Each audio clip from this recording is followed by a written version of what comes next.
अश्वत्थामा ने एक बाण छोड़ दिया उत्तरा के गर्भ पर। ये वीर अभिमन्यु की पत्नी है उत्तरा।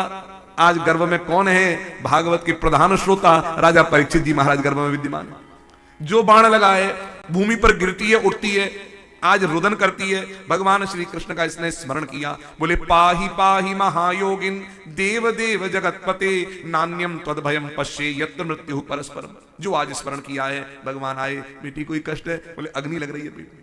नेत्र बंद करके ध्यान किया, जान गए गर्भ में अग्नि बाण लगा रखा है। जो अंदर प्रवेश किया है, आज उस बालक को मरा हुआ भगवान ने देखा।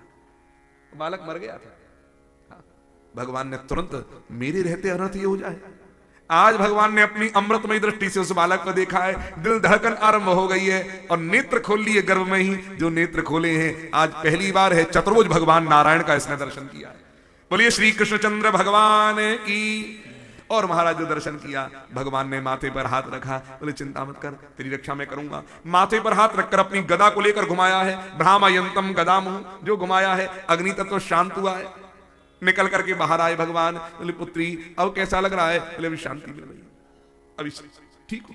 महाराज भगवान चलने लगे, कुंती के चरणों में प्रणाम करी, कुंती के चरण। बोले बुआ अब आज्ञा मिले मैं चलूं। बोले कृष्ण मैं तुम्हें जान गई, तुम कौन हो? बोले कौन हो बुआ? बोले नमस्ये पुरुषम त्वाद्यम ईश्वरम प्रकृते परम अलक्ष्यम सर्वभूतानाम अंतर बहिरवस्थितम।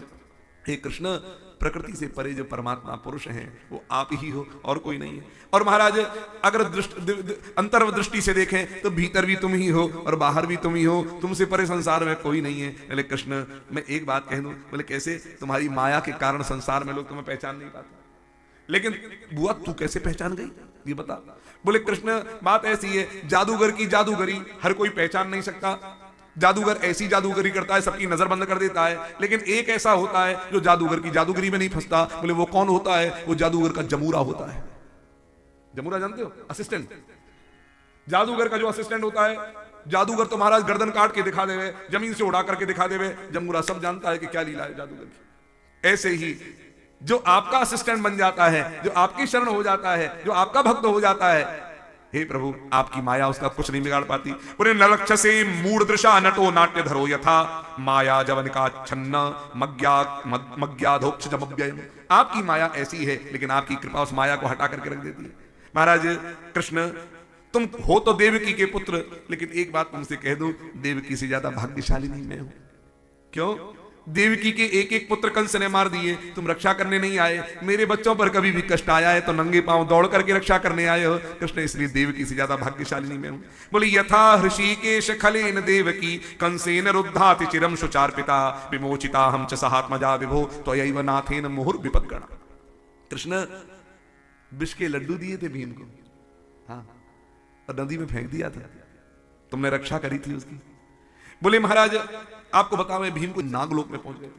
नागलोक में वहां पर पहुंचे, मर तो गए विष के कारण, बड़े बड़े सांप थे, नाग थे वहां पर, नागों ने भी डंक मारा है तो जहर जहर को काटता है, जो जहर अंदर घुसा था वो सारा का सारा बाहर निकल गया। हमारा जैसे कोई पस निकाल देता है दाव दाव करके, ऐसे सर पर डंक मारा तो अंदर जहर था वो निकल के बाहर जा। अब भीमसेन खड़े हैं, भीमसेन खड़े भये तो महाराज पहलवान तो थे, नागन को देखे कभी यहां से कोई चीज लेके पटके, कभी यहां पटके, नागन को मार मार के हालत खराब कर दी भीमसेन ने। बलवान तो थे, इधर सबके सब दौड़ते दौड़ते आए हैं। महाराज उस समय पर नागों के लोक में एक करकोटक नाम करके नाग बैठा, राजा बैठा हुआ था, करकोटक नाम करके। बोले महाराज एक बालक ने आकर के उपद्रव मचा दिया है। बोले कौन बालक है? उसे लेकर के आओ। जो लेकर के आए महाराज, बोले चलो हमारे साथ, हमारे राजा बुला रहे हैं। जो लेकर के आए, बोले क्यों मार रहे थे? बोले मुझे भूख लग रही थी लेकिन खाने नहीं दे रहे थे लोग। ये बेटू नंबर 1 है।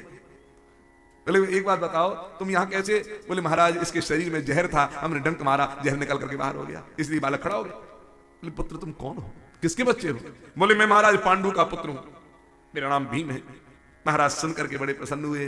बोले तुम पांडु के, कुंती के पुत्र हो? बोले हाँ। बोले पांडु मेरा मित्र है, पांडु मेरा मित्र है। और महाराज अब तो वो रहा नहीं, लेकिन तुम मेरे मित्र के पुत्र हो और क्या कहें हमारे यहां पर आए हो, तो एक काम करो, भूख लग रही है, हमारे यहां पर अमृत पियो। महाराज 1 लोटा अमृत पिया है, 1000 हाथीन को बल आ गया।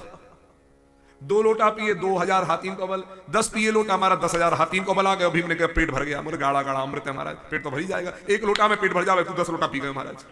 10 लोटा पी करके बोले अब बोले घर जाए। जैसे ही लौट करके आया, मैया से मेरे सब मिले, मैया को सब बात बताई। मैया ने कही पुत्र की बात कहीं अल्लाह मत करना, दुर्योधन सामने दिखो या के लिए जैसे ही मिलो बोले तेने मारने को बहुत प्रयास किया 10,000 हाथी को बल अपने अंदर लेकर और आएगा पता और मारेगा और लेकर आऊंगा बल महाराज अब तो इससे डरे सब बोले हे कृष्ण बोले विशान महाग्नि पुरुषाद दर्शनात् असत सभाया वनवास कृच्छत मृधे मृधे नेक महारथास्त्रतो द्रोण्यस्त्रतश्चास्म हरे भी रक्षिता तुमने पग पग पर हमारे बच्चों की रक्षा करी कृष्ण अब मैं तुमसे कुछ मांगना चाह रही हूं अरे क्या मांगती है बुआ बोले एक ही चीज चाहती है मेरे एक एक दिन के एक एक जीवन में एक एक दिन में मेरे 100 बार कष्ट आवे मेरे जीवन में विपत्ति आवे बोले विपदा संतु न शश्वत तत्र तत्र जगत गुरु भवतो दर्शनम यस्यात् अपुनर्भव दर्शनम क्यों जी दुख क्यों मांग रही है विपत्ति क्यों मांग रही है कारण क्या है बोले एक ही कारण है बोले क्या बोले सुख आता है जीवन में तो भगवान को भूल जाते हैं सुख आता है जीवन में भगवान को भूल जाते हैं और दुख क्या करता है बोले दुख भगवान की याद दिलाता रहता है